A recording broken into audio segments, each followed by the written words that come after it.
Good evening, everyone. Good evening and welcome virtually to St. Mary's College in Notre Dame, Indiana. My name is Arlene Montevecchio and I am the director of the Center for Spirituality here at the college. We are so excited tonight to welcome you to this special endowed lecture featuring Jennie Block and Paul Farmer. Though we gather virtually tonight, we wish to acknowledge and honor the Native people and their traditional homelands on which we stand. We particularly recognize the Pokagon Band of Potawatomi and the Miami, who have been utilizing this land and its resources for many years and continue to do so today. It is with deep gratitude we acknowledge the Native people and their culture within our community, as well as acknowledging the land on which we gather, pray, learn, and work. It is now my great pleasure to introduce the 14th president of St. Mary's College, Dr. Katie Conboy. Katie hit the ground running in June of 2020, and she has not stopped running since. Dr. Conboy was well prepared to lead St. Mary's with over 30 years in higher education. She joins the college from Simmons University in Boston, also an all-women's institution where she served as provost and senior vice president for 7 years. Prior to Simmons, she spent 26 years at Stonehill College in Massachusetts, a Catholic college founded by the Congregation of the Holy Cross, where she was a member of the faculty before becoming the college's first provost. After earning a Bachelor of Arts degree in English from the University of Kansas, she continued her education at the University of Notre Dame and earned a doctorate in English. She has published widely on British fiction, feminist theory, and Irish literature. An innovative and collaborative thought leader, Katie has been a great asset to St. Mary's College and to the South Bend community. She is an avid reader, an amateur jazz singer, a passionate cook, and of course, a fan of Notre Dame football. She is married to Dr. Thomas O'Grady, who recently retired as professor of English literature at UMass Boston. They have 3 daughters, Mairead, Katrina, and Siobhan. Dr. Katie Conboy, welcome. Thank you so much, Arlene. What a lovely introduction, but this is not at all about me tonight. I want to welcome everyone to tonight's event, which is sponsored, of course, by St. Mary's Center for Spirituality. This evening's event reminds us of how we are all called to respond to and honor basic human rights. And it also brings into focus how the pandemic has created profound challenges for those in need, especially in terms of healthcare. As many of you know, at St. Mary's, we are committed to 4 core values: learning, community, faith, spirituality, and justice.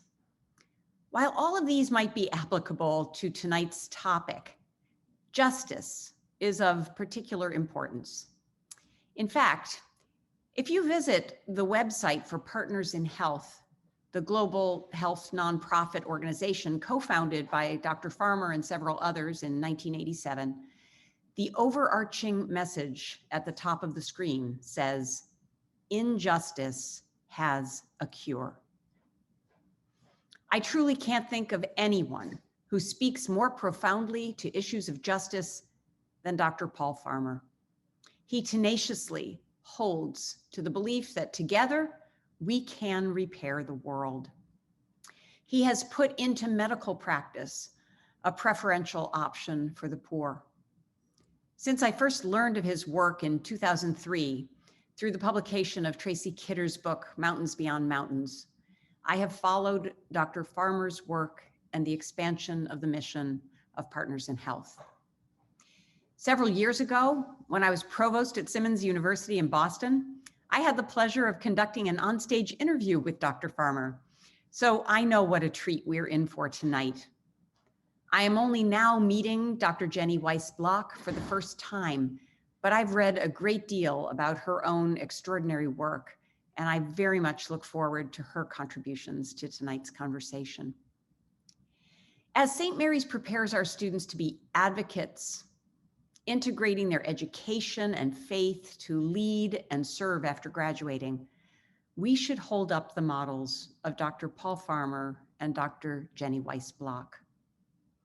I'm grateful to everyone in the Center for Spirituality for planning tonight's event. And again, welcome to all, and especially to our distinguished guests. And now, I'd like to turn the evening over to Arlene Montevecchio, Director of the Center, who will launch our conversation. Thank you so much, President Conboy. Tonight's format will be an interview format, and I have the distinct honor of introducing and interviewing our two distinguished guests. We've also accepted some questions in advance from our viewers, and we will utilize those questions as time allows. Again, it is truly a privilege of a lifetime, a career opportunity here for me to be welcoming first Jennie Block, who I admire as someone who puts theology in practice. She is a Dominican laywoman and a practical theologian. She has served as chief advisor to Dr. Paul Farmer since 2009 and was his chief of staff in his role as United Nations Deputy Special Envoy under President Clinton. In her current role as chief advisor, she does a lot of things, let me tell you. She provides strategic guidance and policy analysis and development, humanitarian and disaster relief, poverty reduction, and global health equity. She directs Dr. Farmer's Aid Delivery Support Initiative and the Friends of Zanmi Beni, a Miami-based not-for-profit that provides support to a children's center in Port-au-Prince, Haiti. Dr. Block has an MBA, an MA in theology, and a doctorate of ministry from Barry University. She is the co-editor and co-author of many books, including In the Company of the Poor, Conversations with Dr. Paul Farmer and Father Gustavo Gutierrez, and her more recent book, Paul Farmer's Servant to the Poor, won a Catholic Press Association award. Dr. Jennie Block, it is my privilege to welcome you tonight to St. Mary's College. And we would all be clapping for you right now. It is now my honor to turn to introducing Paul Farmer, medical anthropologist and physician who has dedicated his life to improving healthcare for the world's poorest people. He is co-founder and chief strategist of Partners in Health, an international nonprofit that since 1987 has provided direct healthcare services, research and advocacy on behalf of those who are sick and living in poverty. Farmer holds an MD and PhD from Harvard University. He is university professor and chair of the Department of Global Health and Social Medicine at Harvard Medical School, and chief of the Division of Global Health Equity at Brigham and Women's Hospital, Boston. Dr. Farmer is the author of countless books and peer-reviewed articles, most recently Fevers, Feuds, and Diamonds, Ebola and the Ravages of History. His awards include the Margaret Mead Award from the Society for Applied Anthropology, the Outstanding International Physician Award from the AMA, a John D. and Catherine T. MacArthur Fellowship, and with his Partners in Health colleagues, the Conrad Hilton Humanitarian Prize. Dr. Paul Farmer, I'm a theologian, but I like to steer some of my students towards public health, and it is my privilege to welcome you tonight to St. Mary's College. Thank you, Arlene. Thank you, Jennie. And thank you, Katie. Thank you both for being here and for giving so generously of your time, especially during what many of us are feeling as Zoom fatigue. I'm just grateful that you could be present to so many of our students, faculty and staff and alums tonight at the college. I'd like to begin with a question for both of you regarding Option for the Poor. How did you both become convinced, spiritually, intellectually, and practically, that the Option for the Poor is the best organizing principle for responding to public health needs? I just said ladies first in the chat, and I'm a feminist. Well, since we are a women's college, Jennie, would you mind going first? Well, you know, one of the things before I knew Paul that I liked about him was when I read some of his work is that he used liberation theology. And I spent a lot of time trying to answer the question of what kind of life does God envision for humans? And so that leads to the question of why do some people have access to the goods and services that make human flourishing possible? And conversely, why are there more than 1 billion people that live on less than $2 a day and don't have any access to these goods and services? And for me, and I would say, Paul would, understand this as well. Liberation theology has helped me answer those questions. The first way is that liberation theology has sort of changed and expanded my understanding of sin, which as not just in a personal sense. And now, of course, the personal sense is quite real. And, I have many personal failings, but it's helped me to see sin as a corporate reality. And so, which is sometimes referred to as structural sin. And so with liberation theology attempts to unmask the false ideologies that conceal economic and social structures that create all kinds of violence in the lives of people that are poor and oppressed. And then it proposes a social order free of inequality. Now, liberation theology is not really for the faint-hearted, because the first thing it asks is that we examine, situations from what they call the underside, from the perspective of poor people. And that we can't turn our gaze from the real suffering of real people, and that we have to move from the theoretical concerns to a concrete commitment and involvement. And then, Father Gustavo will say, how do we say to the poor, God loves you, when their children are starving to death? And so in some ways, some measure, it answers the question of theodicy, which is the looming, of course, theological question: why does God allow suffering? Well, the fact is, we have a role in that suffering. We've helped to create and participate in those social structures. And so, as I said, it's really not for the faint-hearted. So for me, both spiritually, intellectually, and in the practical level, it helps to answer the question of what God really envisions for humans. So that, Paul? How do you follow up on that, Arlene?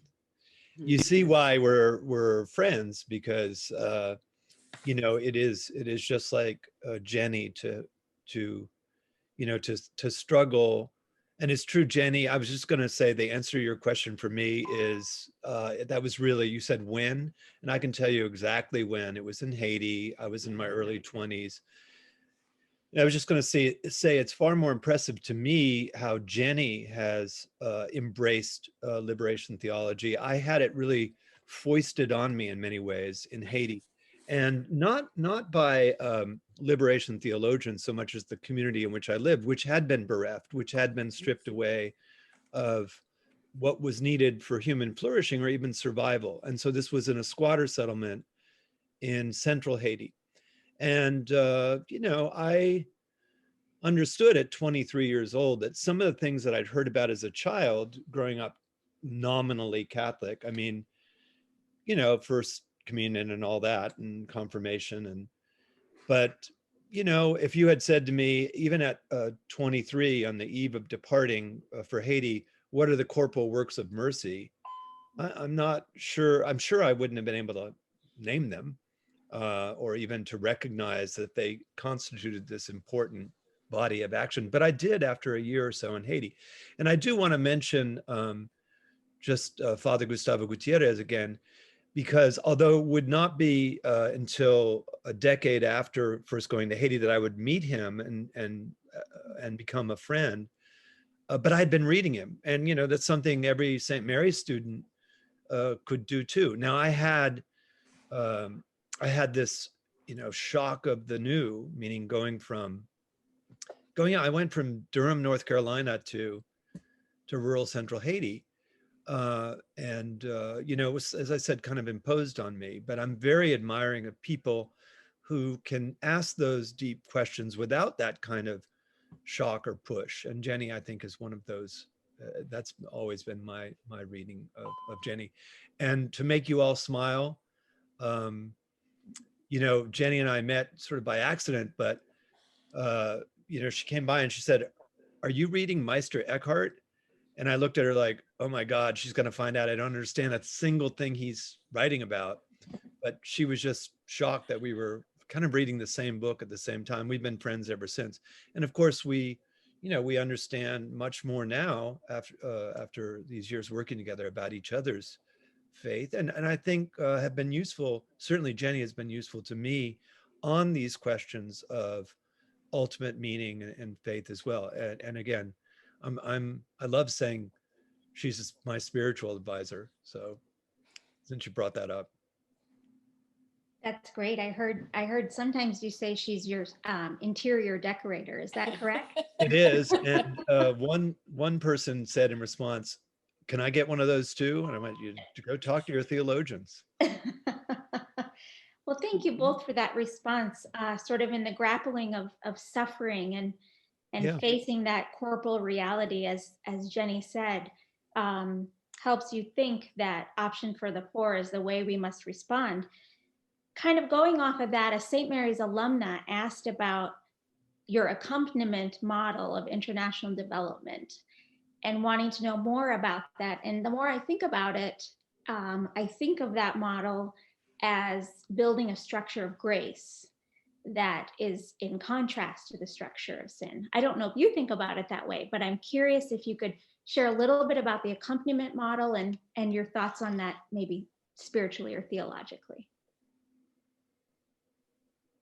Jennie, you're going to answer this one better too. So you start and I'll fill in. I'm not going to answer it better. This is a topic that we have spent a lot of time talking about and writing about, and again, expanding the concept of it.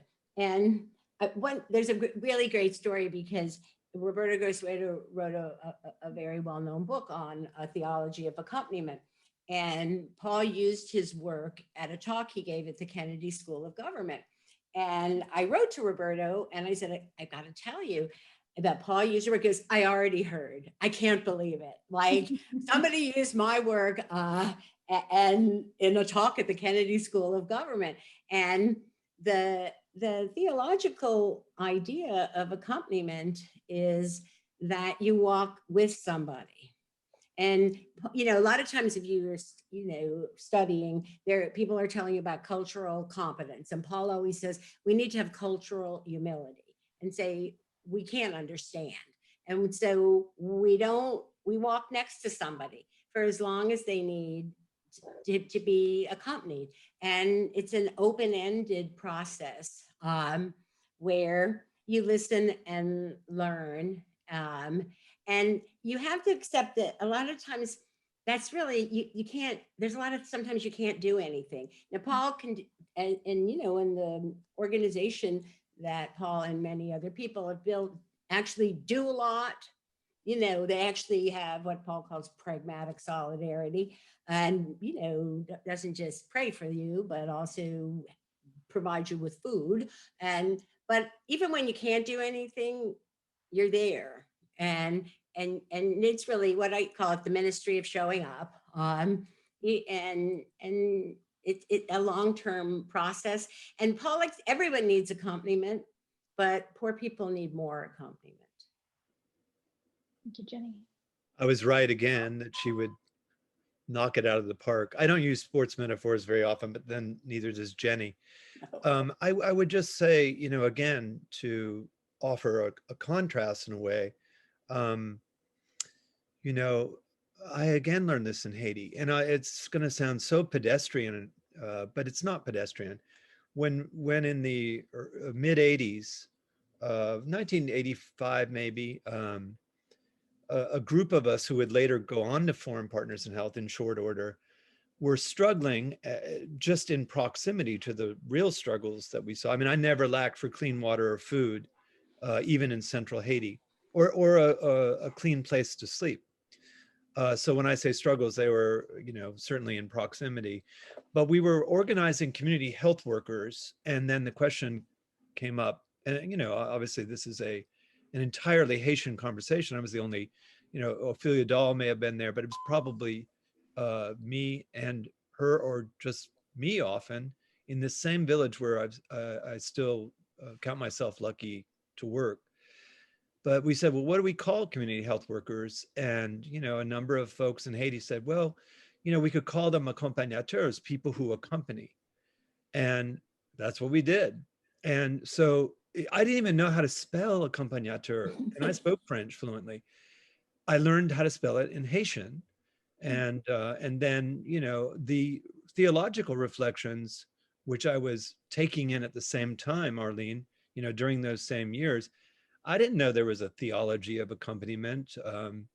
And I didn't know that this was something that someone like Roberto would write about, much less the great Gustavo Gutierrez, whose books I had encountered in college, but again, didn't really grasp their significance as I would just a couple years later in Haiti.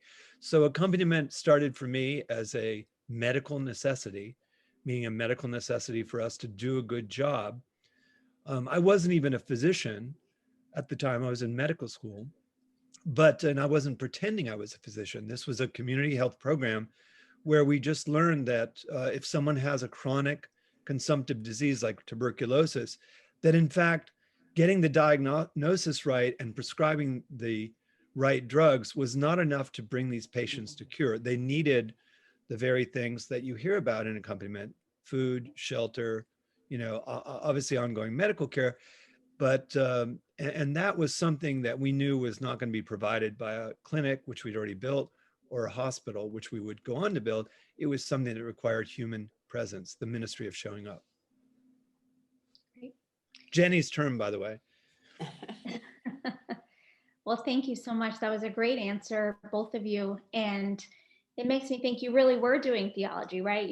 Liberation theology, you were acting first and reflecting and learning about those terms after. So that's a beautiful thing. I'm going to ask Paul a question now, dealing with COVID, since that is part of tonight's talk. And you often say that disease makes a preferential option for the poor, and that society's inability to treat preventable diseases is a failure of imagination. How would you say COVID has made an option for the poor, and have we as a society failed to respond with imagination? Well, it's not just how do we fail to treat preventable diseases, how do we fail to prevent and then fail to treat preventable diseases? So there's a double whammy here, and it is the case with most infections, right, or epidemics or pandemics. And, having just written that book about Ebola, with, again, a lot of help, I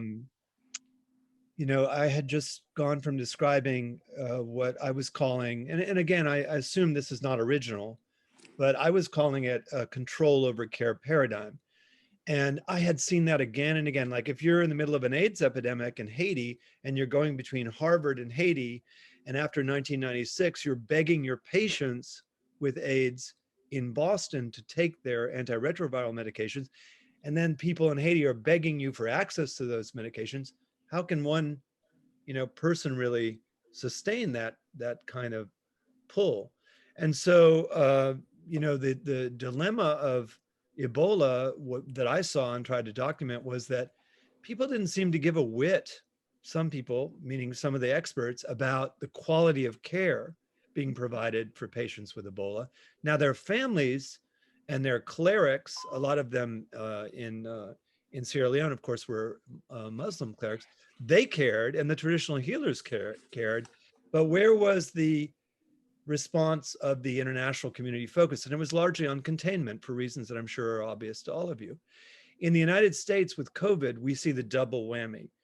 We see some clinical nihilism, that is the idea that, well, we're doing everything we can, but really that's not our main problem in the United States, to say that people don't need care. It's a hard sell politically. It certainly has happened, but the American people, the very mixed up welter of people that we are, it'd be hard to sell the idea that no, once you fail prevention, we can't deal with your care.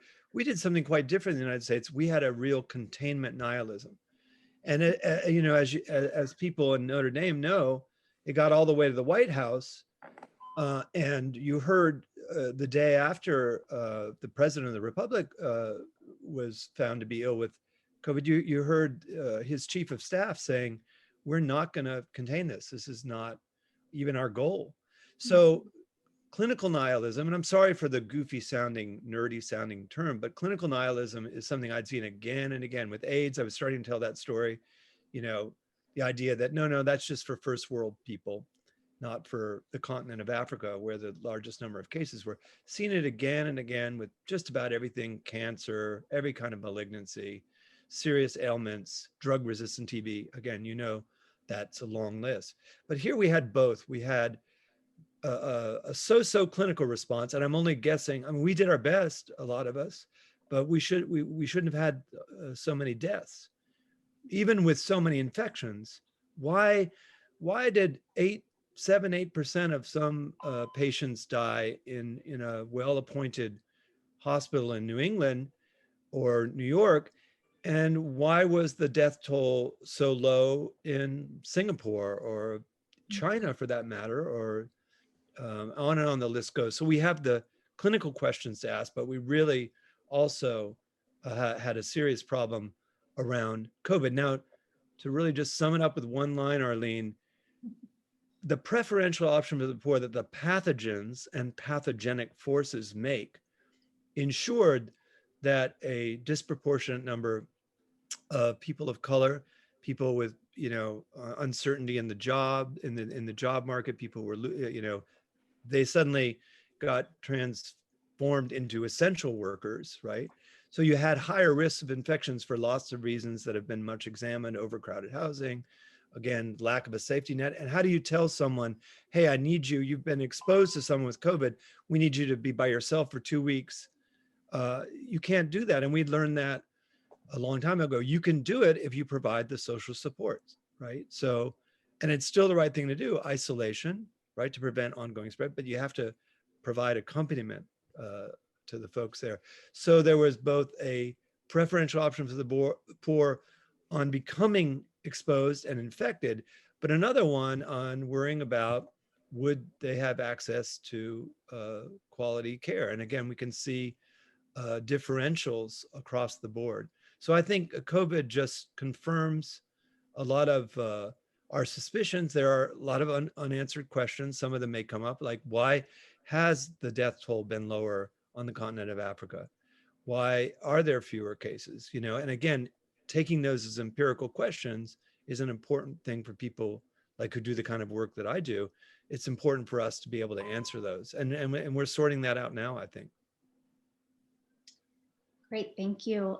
One follow-up question to that, and then one for Jenny, a follow-up question regarding COVID. One of our viewers asked the question about racial and ethnic and socioeconomic inequalities during COVID.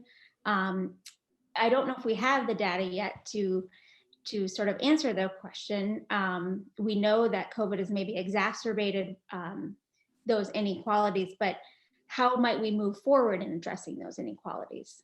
Well, I think that there are some inequalities that are right in our face right now. For example, these questions about vaccine equity, about better diagnostics, available that we need right now. We're in the middle of a crisis still, and improved quality of care. We have reason to believe that early detection and prompt therapy, with what limited therapeutics we have, also can be life-saving. So there's a lot to do just on the immediate question of how do we improve the quality of care.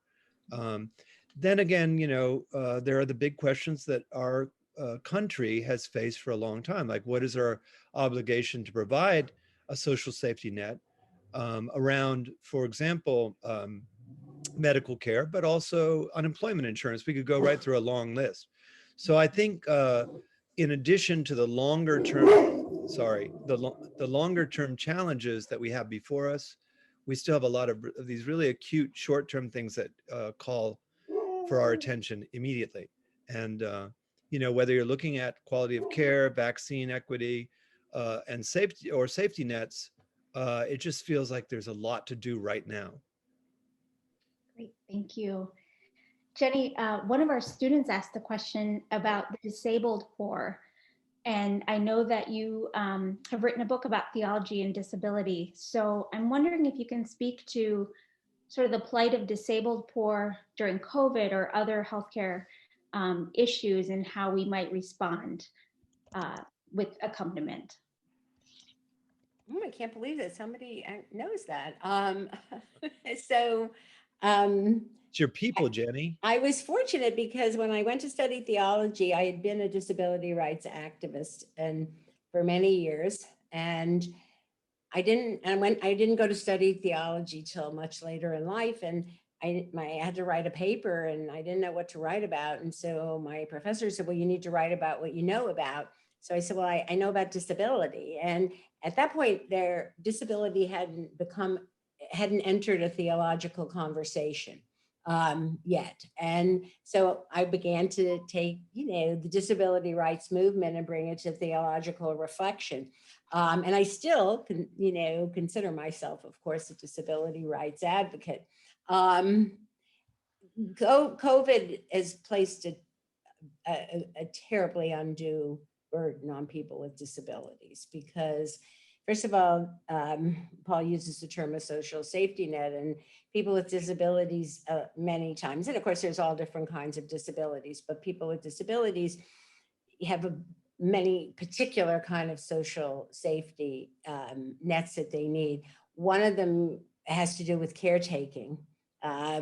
And two things that just come initially are stability and caretaking, because many people depend on someone to come in and help them with basic life functions.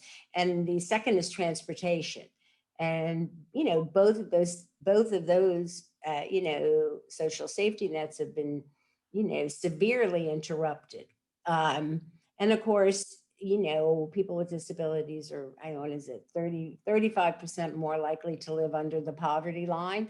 So they also don't have access to the same kind of resources, that they need.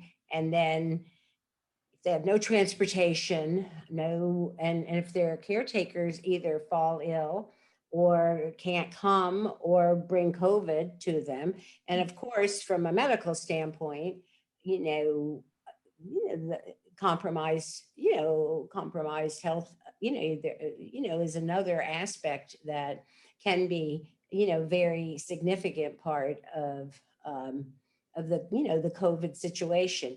And then there's another thing, which is not just for people with disabilities, but, it's been a time of isolation for a lot of people. And people with disabilities tend to face isolation anyway. And so a lot of the, access to, opportunities has gone. And so it's been, I think, a very difficult, very difficult time for, and, disabilities, a lot of times the needs and the people with disabilities are very hidden or under the radar. There's been, of course, enormous, strides of progress made. As I'd like to point out to Paul, most of them, no, all of them under court order. So, but there's been, there are a lot of protection, but on the personal side, I think it's very, very difficult, but, I think it's been very, very difficult.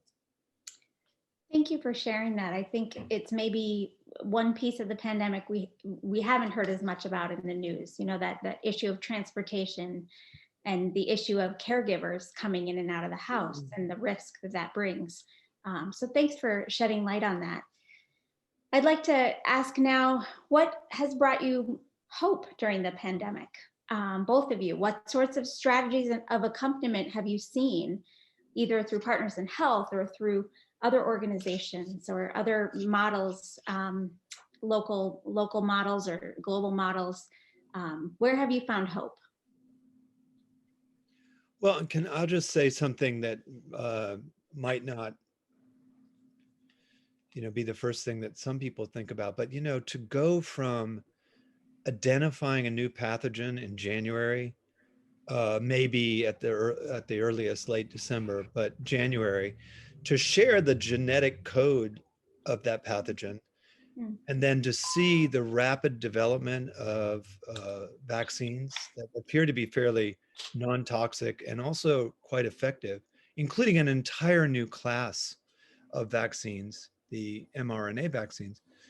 To see that happen in 1 year, well, that gives me hope. It certainly is a reminder in the face of both mediocre clinical performance as a nation. I'm not talking about individual clinicians, but also and in containment, where we've done uniquely poorly.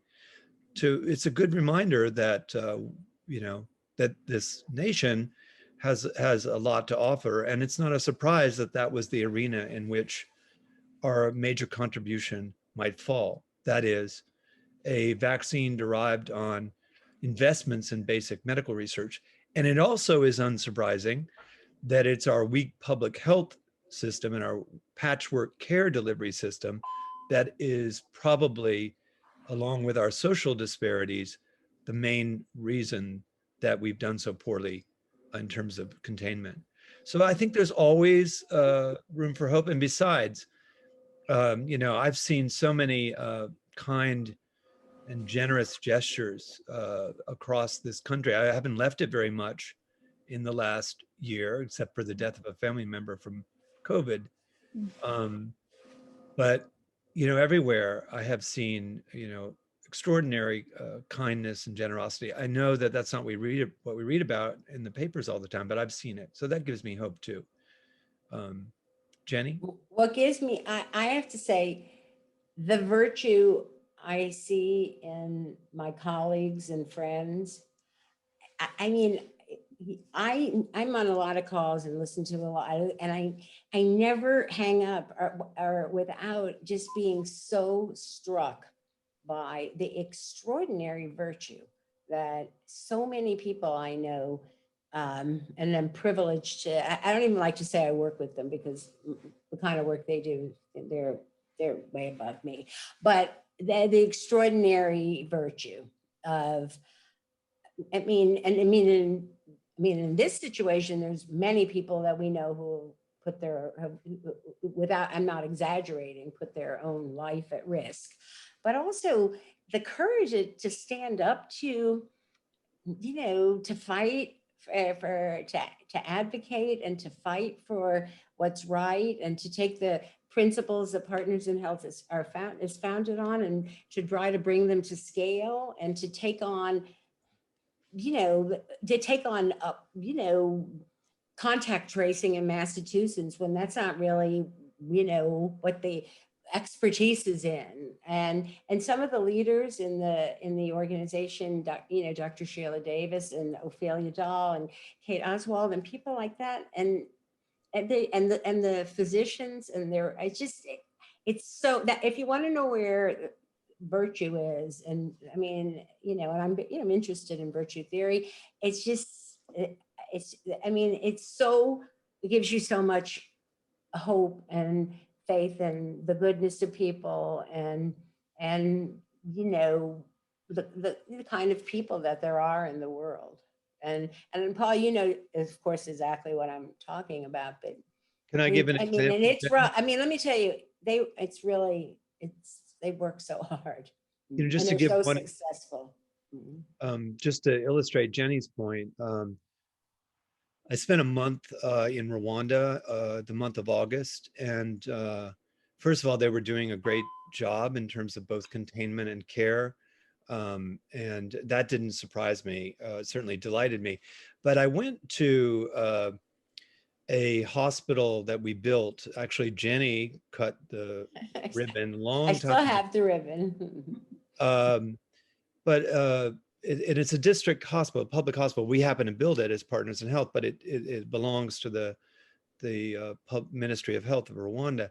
And I wanted to go there to ask what happened to a number of patients that I had seen. And some of them had cancer, maybe even a lot of them, because even though I'm an infectious disease doctor, once you bring some of these epidemic infections under control, that doesn't mean that you don't see a lot of infections in people who have, let's say, malignancies.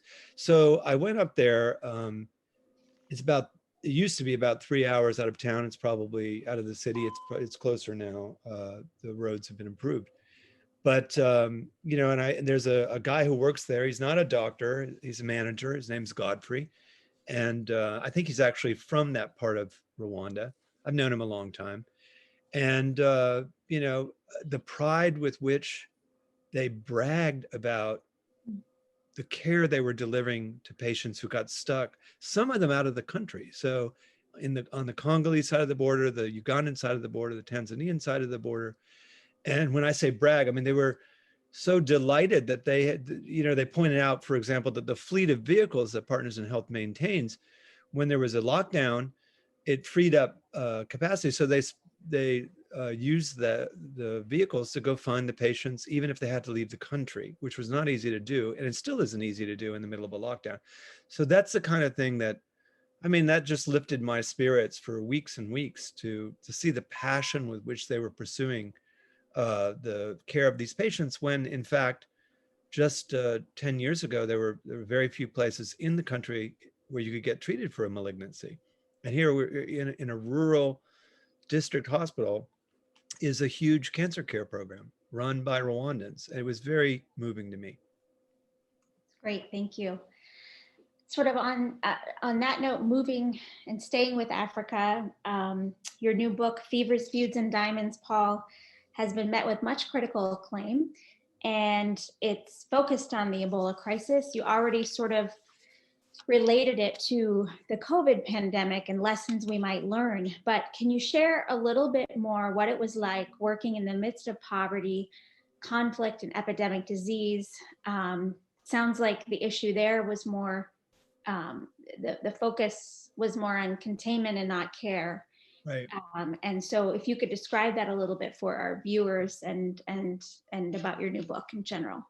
Well, thank you very much, Arlene. I mean, we knew that we could not embrace a control over care paradigm because, first of all, we wouldn't, based on all the reasons we've already given. And it's not how you make a preferential option for the poor. It's not how you fight structural violence. It's not how you practice accompaniment. So we had our own reasons. We were also not invited there to do anything other than to care for people. I mean, nobody said, hey, let's get Partners in Health in here to, reinforce disease containment efforts. We were not invited for that purpose, but rather to care for people. And so, what the problem was, and still is, although I'd like to believe that it's not anywhere near the same now, where we're still working all these years later, not that many years, but 5-6 years later. The problem was that we're in a clinical desert, right? That there is not the staff to provide that care or this stuff, whether it be IV fluids or even grotesquely latex gloves in Liberia, which had been this #1 source of rubber in the United States for decades, right? There wasn't the staff, there wasn't the stuff, there wasn't the space, meaning a safe space in which to care for people with Ebola. And there weren't the systems. And of course, there wasn't the fifth S either, the support that is needed for accompaniment. So we really focused on those things, not on, and certainly I wasn't back then so focused on, I didn't even know I would write a book about this. We were called in to serve as clinicians. And that is what we did. And we got sent, we had planned to go to the rural areas of Sierra Leone and Liberia, which is where the epidemic started. But by the time we got there, there was Ebola all the way in the big cities on the western seaboard, which is the Atlantic seaboard. So we also were, I was going to say shanghaied, but we were also persuaded easily to work in the most heavily afflicted areas. When the epidemic slowed down, then we were able to tend more to those, basically abandoned, fallow kinds of rural hospitals. And we're still there now. And so not only have we taken lessons learned in Sierra Leone and Liberia and Haiti and Rwanda and elsewhere and brought them to the United States, the work that Jennie mentioned in Massachusetts is patterned to a great deal on that experience. But we were also able to see that you could reinforce the health system so that its response to epidemics, in this case COVID, is better than it would have been. Now, there were also substantial losses of staff due to Ebola, so those losses cannot be made up, right? How long does it take to train a nurse or a physician? It takes a long time. So they're still struggling with that, but there's definitely more experience. Like everybody in Sierra Leone knows exactly what contact tracing is, and they knew well before COVID hit. So there is some comfort to be taken in the fact that not only can you see things turn around quickly, but you can see the impact of those investments pretty quickly as well. Great, thank you so much. I'm going to switch back to theology for a minute. And Paul, your ears are going to be ringing here because I believe Jennie has written that in her book that you help her believe that it's possible to bring the reign of God to earth, the kingdom of God on earth. And so Jennie, I want to know, what has it been like to be Paul's spiritual director and to walk with him on this theological journey and this public health work? Well, the first thing I want to say is Paul, he wasn't real high on me writing the book for the series, the Liturgical Press series on the people called The People of God, which notes, well-known Catholics in the 20th and 21st century. And for many years, he was reluctant to talk anything about his interior life, and I think with good reason. But as you get older, you change your mind on things. But he was a little iffy about the book. And so he said, look, there's quite a few people who it's just there. So I brought him some of the books. There's a book on Dorothy Day and Thomas Merton, and I go, and even people with just one first name, Francis. And so, and it's just that did not ease my anxiety, Arlene. No, so I go, so let's do this. Let me submit a proposal, and if it's accepted, you have to have the humility. You have to, to let me do it, but we'll never talk about it again. We won't discuss it until it's done. So he never saw the book. We talk about a lot of things very often, but we never discussed it. But I was working away on the book. And that, of course, is the opening line of the book. Once in a great while, you meet somebody who makes you think it's possible to build the kingdom of God in the here and now. And one of the critiques, I'm going to go back a little bit to liberation theology. One of the critiques of liberation theology is there's some prevailing thought, and some is that, don't worry about how much you suffer when you're poor, because you're going to get your reward in heaven. But actually, that's not what the gospel says. The gospel, we're right in the middle of Lent. The gospel says, repent and believe, the kingdom is at hand. So really the overall work of Christians really is to build the kingdom of God in the here and now.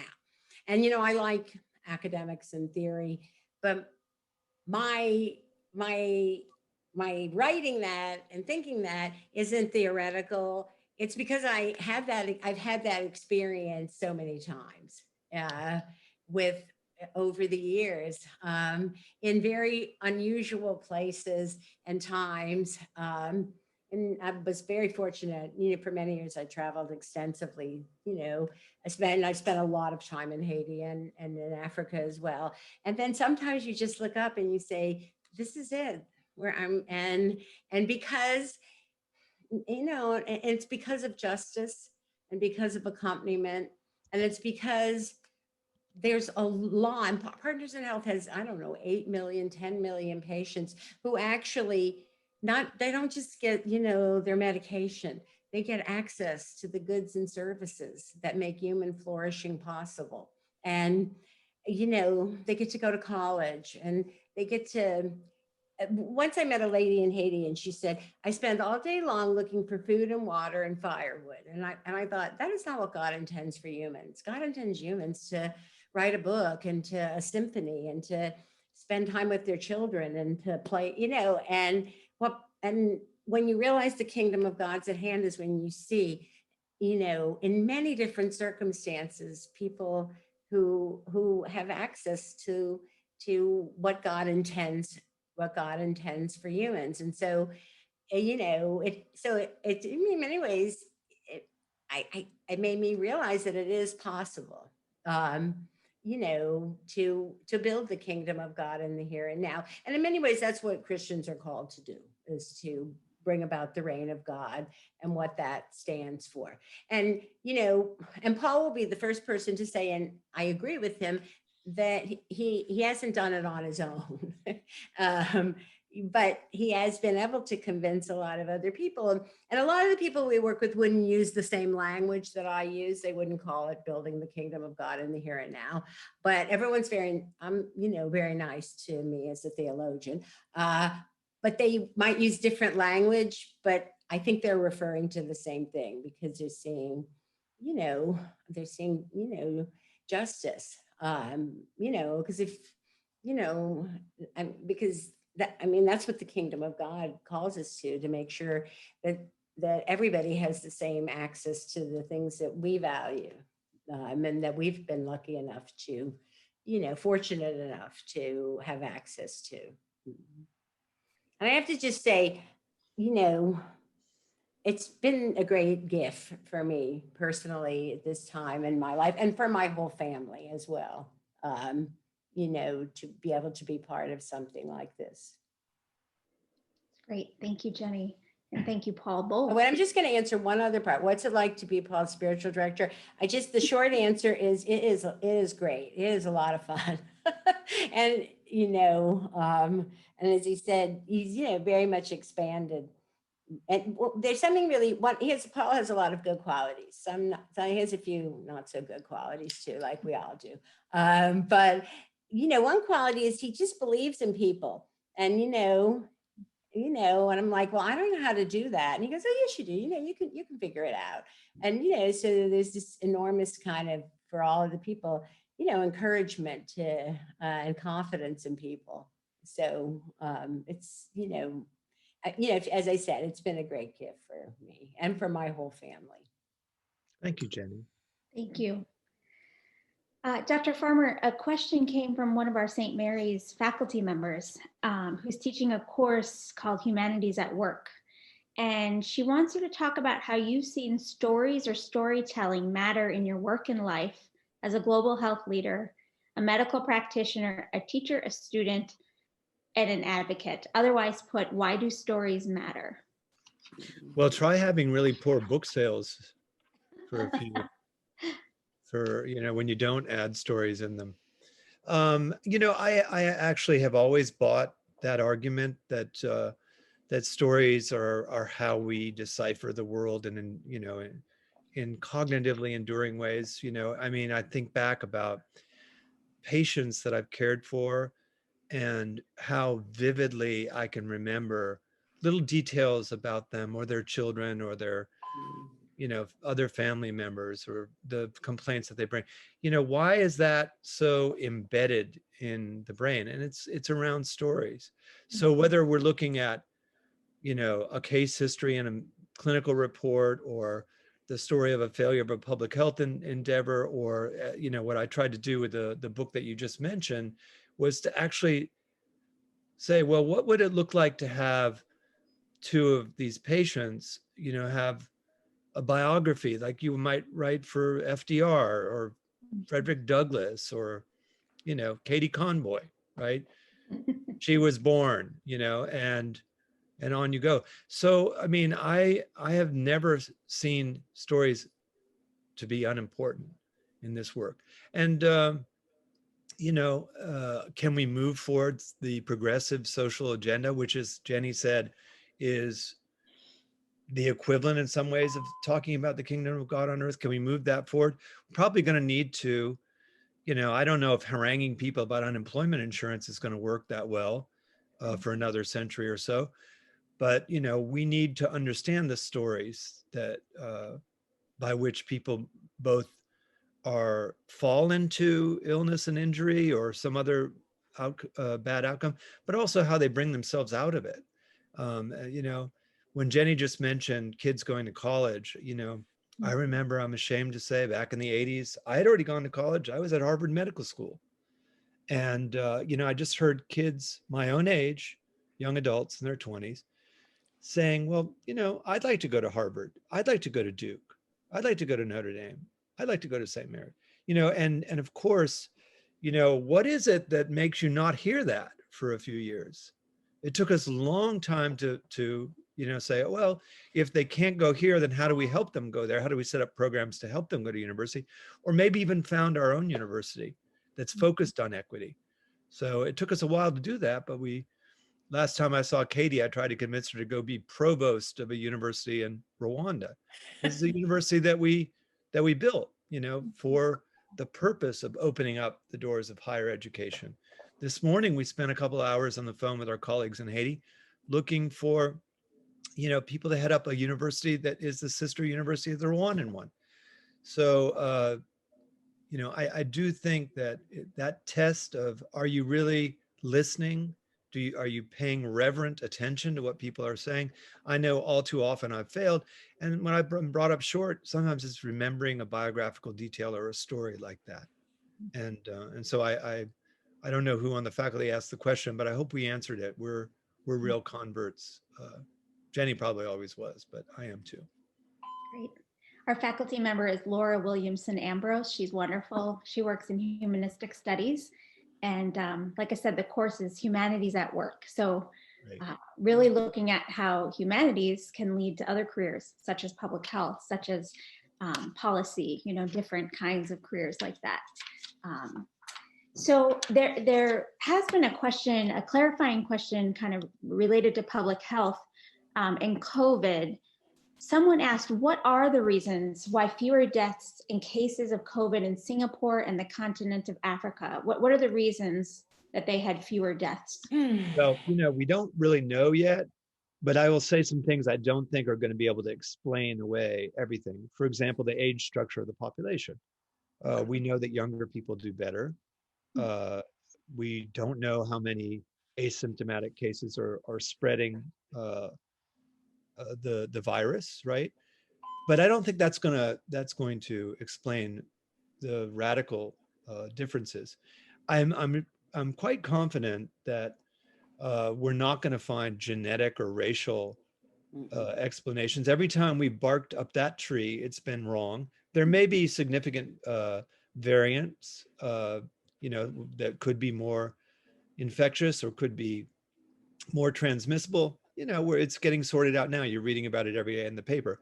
So let some of this, in my experience in Rwanda, again, don't forget, I don't know if I said this, but I lived there for 10 years, on and off for 10 years, place I know pretty well.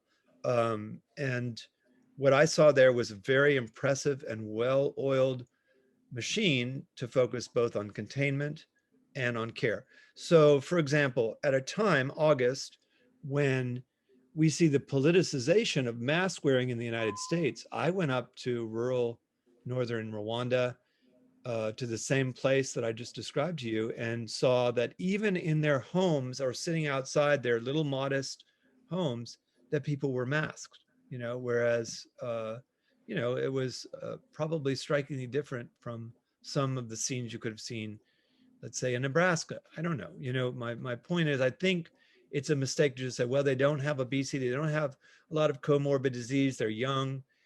That removes all the agency from any efforts that could be undertaken to both slow the epidemic and provide better care for people who do fall ill. And I saw quite a bit of that.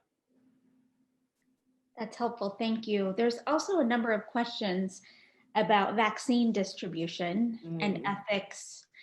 For example, homeless people, it might be a while till they can get the vaccine in this country, or, how can theology inform the ethics of vaccine distribution?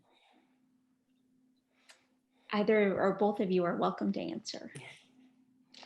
About 2 weeks ago, I was talking, and we had a call about something, and I go, and there's a big push and a lot of becoming pretty effective activity about what vaccine equity is, what they call it. And I'm like, do we really think that the poor people around the world were going to be first on the line for the vaccine? I mean, do we really think that? And it requires, and I'm not a clinician in any way, but it requires an enormous amount of motivation and advocacy, and I think also intelligence, really being able to build an argument that isn't just, well, none of us are safe unless everybody has a vaccine is not the prevailing argument. The prevailing argument is that everybody deserves the same opportunity. So,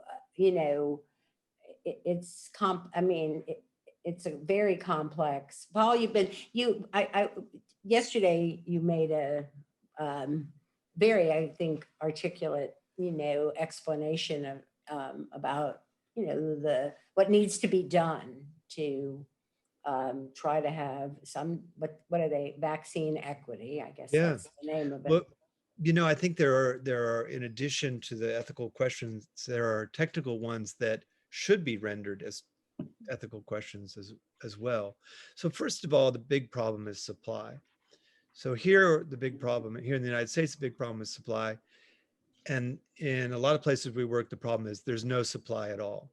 And that the aspiration was overly modest to begin with, that 20% of the vaccination goals would be met in the coming year. So that, there's a couple problems with that. First of all, as a lot of Americans now know, people talk about, Jenny and I have been talking about herd immunity for a long time, but now we hear everybody else talking about That was it. yes, I had but herd immunity is not going to be achieved, without really high levels of either vaccination or previous infection. So there is that problem, right? Which is the one that Jenny mentioned, like nobody's safe till everybody's vaccinated, but that's not the greatest ethical justification for the intervention, which is solidarity and pragmatic solidarity. Two things that I would just bring to the attention. If you look at the US rollout, and I don't know about the Israeli rollout. They've done a good job, and there are some places, other places too, I'm sure.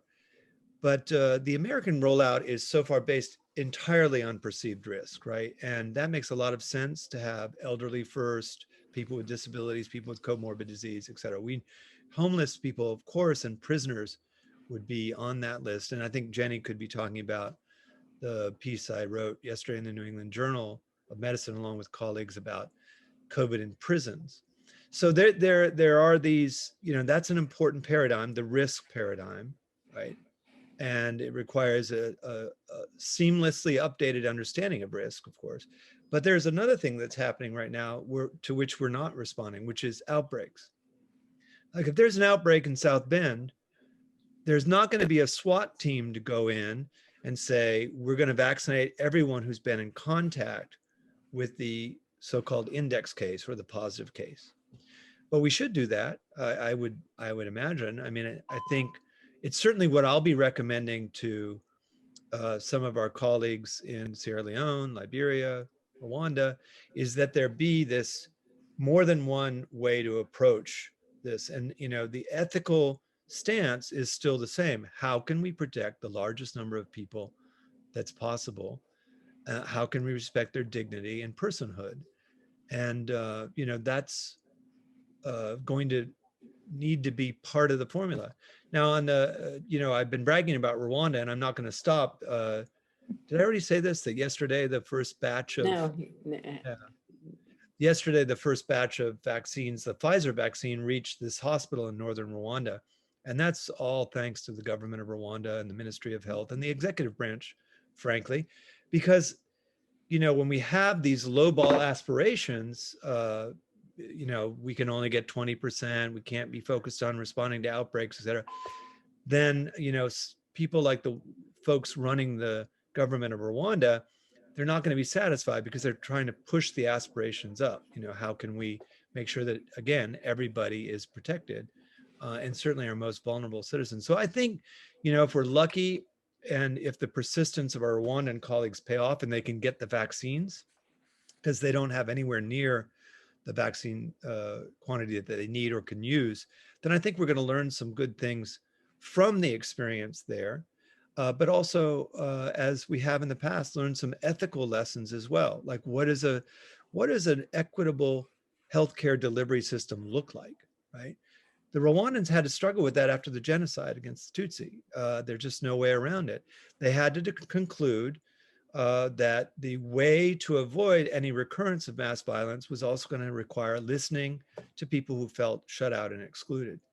And, I think some of those lessons could be of use in our country as well, and in this other country of ours as well. Thank you. Another question kind of related to development, international development. A St. Mary's student wanted to know if COVID is sort of setting back sustainable development goals, that kind of thing.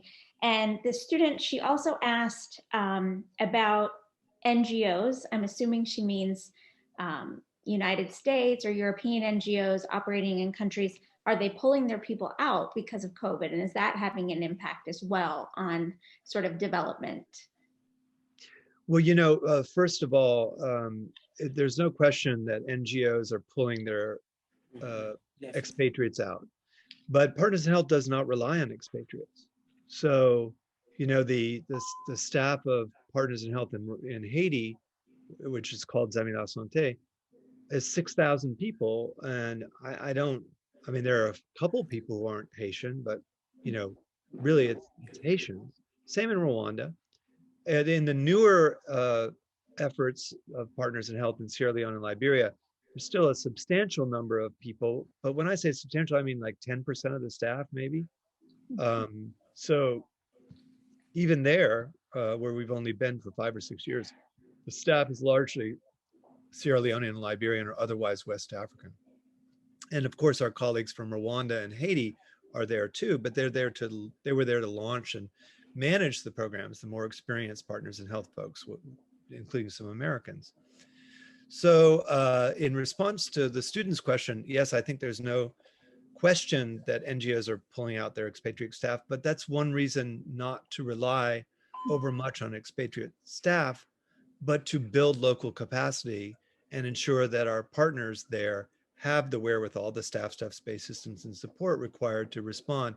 The director of Partners in Health, Sheila Davis, I saw her today, but I was actually hearing her quoted by my colleague, Katie, who was on the line earlier, just saying, she was saying, look, the teams that run the Partners in Health clinical operations are doing just fine.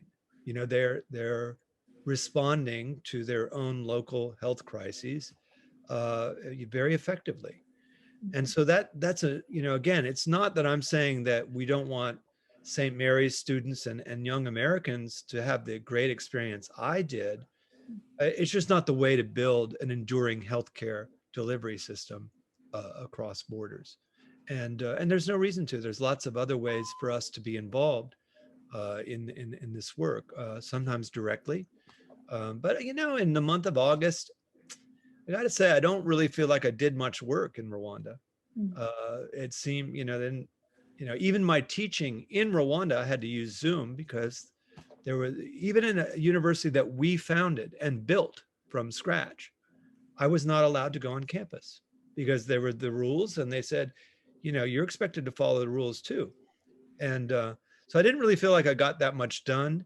But that's really a reflection on the ability of the team that does run Partners in Health in Rwanda. And again, they're Rwandan. I think that's really an argument for the Catholic social teaching principle of subsidiarity. Yeah, subsidiarity. And Pope Francis talks a lot about grassroots groups and indigenous wisdom. And I think Partners in Health has succeeded with its capacity building and its model in that way. So that's a great example for us. Jenny, did you have anything to add? No, I just I've reflected. It's interesting because as I've learned about this, which I never, truthfully, Paul had, he knows this, really any interest in global health per se, but and actually when I got involved, it was just supposed to be for a few months, and that was what, 15, that was about 15 years ago. But oops, sorry. It's okay. But it's kind of counterintuitive. And I've seen it in Haiti. I've seen it everywhere. We saw it a lot during Ebola, because we tend to very much admire people who rush in to try to help. And, you know, we saw it in cholera, like, because we were at the cholera epidemic and The earthquake. and we had the earthquake and then the cholera that was, and so all these NGOs, and they're all, some of them are fantastic at what they're able to do, and some of them aren't so fantastic, but very well intended, and they all rush in and they raise a ton of money and they bring all the resources, and then, you know, 3 years later, you look around and Partners in Health is the only one that's still there. And so you think, and billions of dollars are spent, and then you kind of step back and say, this is very counterintuitive, but wouldn't it have been easier to give $1 billion and build a healthcare system that could stand on its own? So we don't need the Calgary to come rushing in and try to help and save things. And they do, I mean, but they're gone. And lots of times, literally, and this is true, they will come in and spend $2 billion, and 2 years later, you would never, there's nothing left to show for it. But it's a hard kind of thing to like really understand, because the impulse, of course, and it is helpful while it's happening, but it just leaves the poor in the same situation, and in some ways dependent on the kindness of strangers to show up or not show up. Because I mean, how many organizations would you say came in to help with cholera during the cholera outbreak? I mean, dozens. Yeah, or you know, thousands if you throw the earthquake that happened 7 months before the cholera epidemic. Thousands, or hundreds anyway. Hundreds. And I mean, that's just like, imagine trying to coordinate that on the Haitian end. Right? Yeah, and plus everyone's doing their own thing, and you know, I mean, I think, remember we did that survey for President Clinton, there were like 10,000 NGOs, and they just come and say, we're going to do this, we're going to do that. And then when they run out of money or steam, and you know, it's not it's not easy. I mean, you gotta have some staying power. They go. And I look around literally and I go, who's here doing cholera? They go, just us, you know. One other, you know, just to go on this jag, and get back to the logic, which is not related to social justice or Catholic social teaching, but the logic of control over care. One experience that we had in the months right after the earthquake, and as everybody there in, you know, knows what happened, and that it was the capital city, and they're, you know, I don't even want to talk about that part, but afterwards, you know, that means, of course, that the teaching hospitals, the places where doctors and nurses are trained, they were all destroyed, you know, in one day. I mean, of the third year nursing school class in the National Nursing School, very few survived, and neither did the faculty. And, you know, so this was day after day of seeing this, you know, terrible destruction. So, of course, one of the things, you know, I want to talk about the generosity of the American people as well. We received millions of dollars of unsolicited donations and mostly from the United States. By some estimates, more than half of all American households contributed to earthquake relief in Haiti. And that says something wonderful. But my story, I told you I don't like to talk about the earthquake. My story, can't we talk about Ebola? My story was that I went to go say, you know, we're going to build a teaching hospital that's going to be owned by the Haitian people and the Ministry of Health, a public hospital. And we're going to put it out of the earthquake zone, and it's going to train nurses and doctors and managers and other people needed to run a healthcare system. So, and remember, the medical school, the dental school, the nursing school, gone. And I went to a meeting out of courtesy, really. Jennie was there as well, because we didn't need to ask for money to build the hospital because we'd received the unsolicited donations, you know. And yeah, so I was out of courtesy sharing this with the so-called international community that involved itself in the response. And a very, you know, I remember her nationality. I'll just say European of some description or stripe. I remember. a very, a very influential person.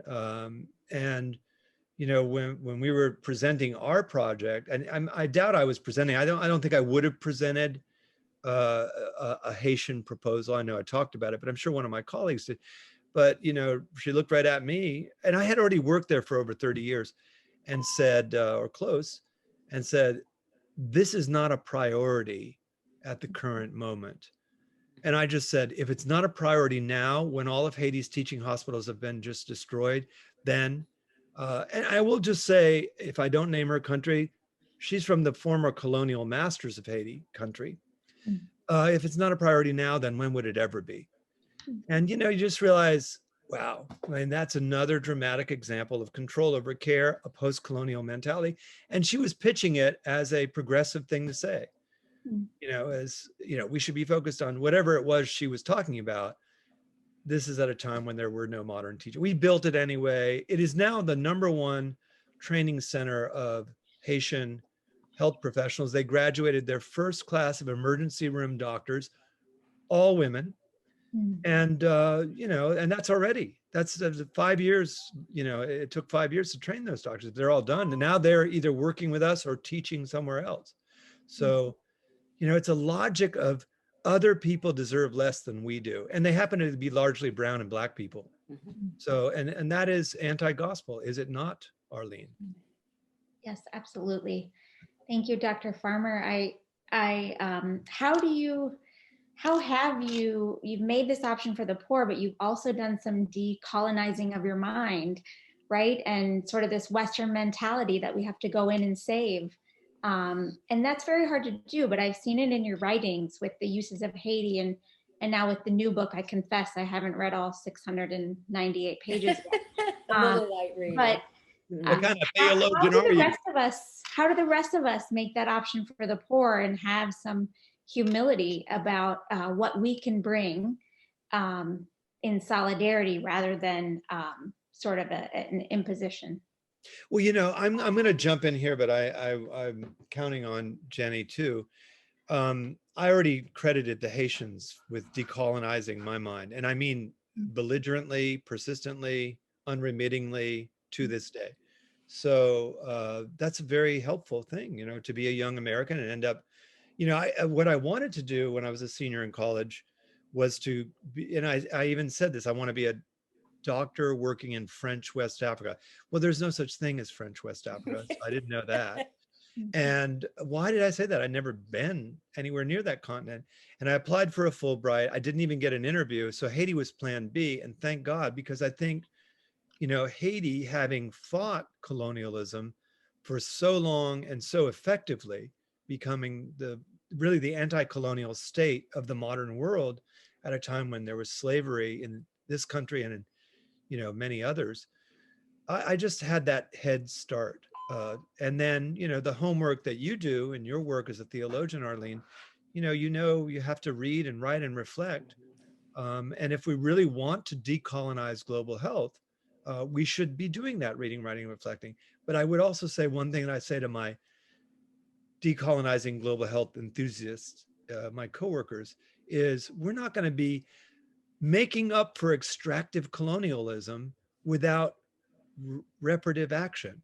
If you don't want to call it reparations, call it something else. But if you suck the resources out of a place and then you want to have a solidarity response, it needs to be pragmatic solidarity where they're actually, where you're addressing the material privations that have been worsened by colonial rule and didn't end with the end of colonial rule.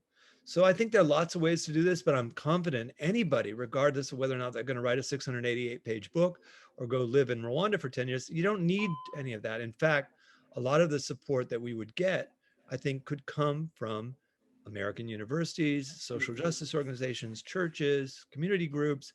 And hey, it would be great to have the American government also support anti-colonial actions. Of course, the colonial powers, the artists formerly known as the colonial powers, which happen to be European nations, we should be leaning on them as well to have an formally anti-colonial presence in this work. I feel like I'm preaching now.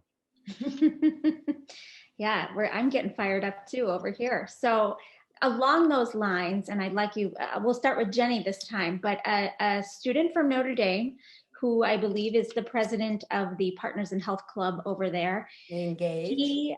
Yes, he asked, and you've talked a little bit about it already, but what can we as college students, especially during a pandemic when we are limited in where we can go and what we can do, how can we make an impact on this pandemic and social justice in the world? How can we embody the option for the poor at this moment in history? Well, I'm going to give an answer that somebody else gave once. When Paul was young man working in Haiti, and he had applied to Harvard Medical School, and he got in, and he went to Father Fritz Lafontaine, who is one of the people that he started to, was an Episcopal priest that he started to work with. And he said, I don't know, I'm thinking maybe I shouldn't go to medical school. I should stay here and work. And he said, oh no, it would be a sin if you stayed here. And you need to go to medical school. And because, I mean, obviously that was, I'll use Christian language, that Paul had a vocation for that. And so one of the first things I would say is asking that question is the awareness to ask that question. But I mean, to stay the course with their education, because, you know, what Paul likes to meet young medical students because he likes to call them his retirement plan.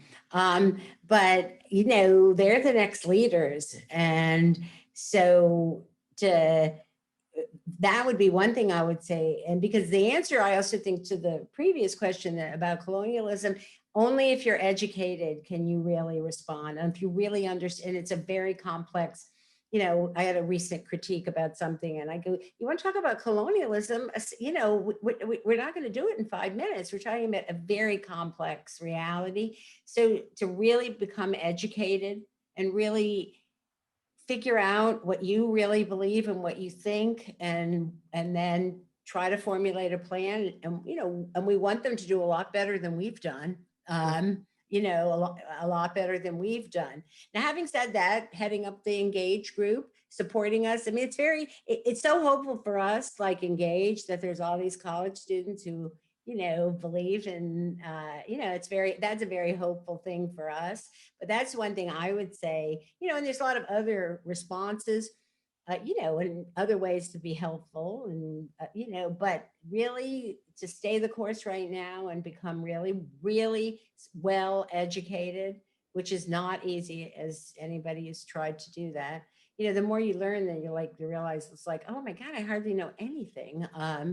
And so that, to me, is to really, they're fortunate enough to go to Notre Dame and, you know, really take advantage of that opportunity. We have a number of St. Mary's students too who are passionate about public health, our pre-health students. We'll have to work on getting them to start a club here as well. Dr. Farmer? I mean, I agree with everything Jenny just said, and I would hope that maybe some of the people listening tonight would be moved to start a PIH Engage chapter. I mean, just to give an example of the utility of it, right in the midst of this press for vaccine equity, you know, on Saturday, I was doing I guess it's called a presser, you know, press conference with some members of Congress, actually a couple of them good friends who have been to Haiti, have been to Rwanda, and, you know, and for the briefing that I needed to talk about trade arrangements, I'm not an expert in trade arrangements. I don't want to be an expert in trade arrangements or the World Trade Organization. No interest, or wouldn't if I weren't a doctor to people who've been, you know, on the receiving end of colonial rule, for example. So where did all that information that I got came from? It came from young people in PIH Engage, and they're also showing up now virtually, but showing up at these gatherings and you know, forms of engagement. Sometimes they're demonstrations, sometimes they're teach-ins, sometimes they're, purposeful campaigns around something like the vaccine or vaccine equity. So I think, to echo Jenny and to echo Father Fritz Lafontaine, it would have been a sin to not go to Harvard Medical School when you had a chance to do that. Mhm. And how would that have served Haiti in any way? And of course I was 24. So I needed, and I still need mentoring. As Jenny said, the more you learn, the more you realize, oof, that's why I keep going to cultural humility, because once you stop thinking you could ever be culturally competent, then you can open up a space for some humility. Paul has said a number of times, we need all kinds of people to do all kinds of things. We don't, everyone, doctors and nurses and, social workers and And architects. nuns, don't forget our nuns. And Paul, yes, Paul has had a early conversion experiences related to some social justice nuns. But we need everybody, all different, and he has a friend from Duke when undergraduate school who was the architect of the teaching hospital. And she said when they graduated that she was going to become an architect and she would build, and he goes, well, good. And there's a note in there that you can build a hospital for me someday. And she did. So we need everybody, we need artists, we need gardeners, people who, whatever gifts they have, they're willing to put them at the service of the community. And what I would call, of course, building the kingdom of God in the here and now, and taking your gifts and sharing them is really, so, it gives us a lot of confidence and encouragement that there's a lot of young people that feel called to that. Mm-hmm. It's nice to be friends with the president of St. Mary's, because Katie is just saying, oh, we're going to do some action. So, and I believe it. And we will, Katie, we will be, I know you can hear us. We will, we'll be in touch about how that could easily be done. We're hoping to come visit soon. Yes, we would love to have you on our beautiful campus. And this has just been an extraordinary night. Thank you both so much from the bottom of my heart, and from wonderful St. Mary's College. I would be remiss if I didn't thank just a few people. First, the Sisters of the Holy Cross, who founded St. Mary's College and who generously support the Center for Spirituality. They are amazing women who work in ministries all over the world, and including healthcare. So thank you to the Sisters of the Holy Cross, to President Katie Conboy, to the staff of the Center for Spirituality and Campus Community Events. And thank you sincerely, Dr. Block and Dr. Farmer, for this wonderful night. We hope that we can be in touch, and we wish you all the best in your good ministries and your good work. God bless you. Thank you. Thank you. Thank you. And thank Katie for us too. Have a great night, everyone. Thank you. Thank you to everyone who attended.